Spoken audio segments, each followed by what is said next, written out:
hydrogen selenide. The first step into drawing the Vesper diagram is to do the Lewis dot structure. And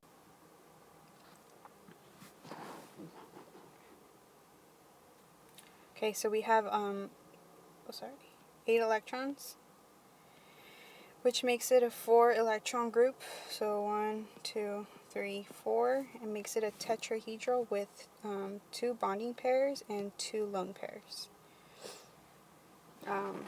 So that gives us a bent shape. And this hydrogen is wedged out, it's coming towards us.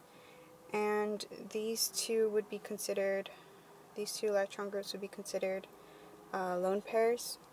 And there's an angle of 104.5 degrees because both of these electrons pairs is going to push off and have a greater repulsion angle here, and make the bonding pair repulsion less.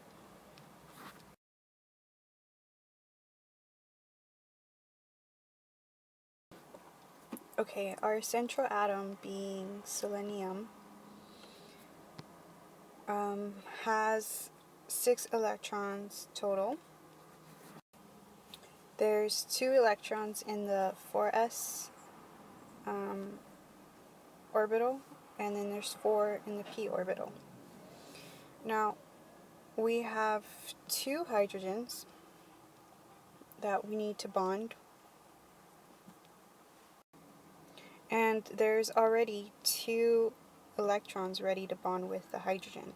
So in this case, there's no excited state. We don't need to promote any electrons. So we go straight to hybridization. And it's going to be a sp3 orbital. Here's our s, here, s, and then our 3p, 1, 2, 3. And we have our hydrogen sigma bond up here, which is going to give 1 electron here and another one here. So this forms a sigma bond. Okay, for the contour diagram, the first step is to draw the white lines, and they're just to guide you to make your orbits equal. Okay, and in this case we have a 4 electron group, so it's going to be tetrahedral. And we know that it has some type of shape that looks like that. So we start off with that shape, and then we draw our selenium orbits here. And then we include the hydrogen, which are these ones down here. And hydrogen has a small orbit, so that's why it's just singular. It's supposed to be smaller than that. And then we draw our electrons inside.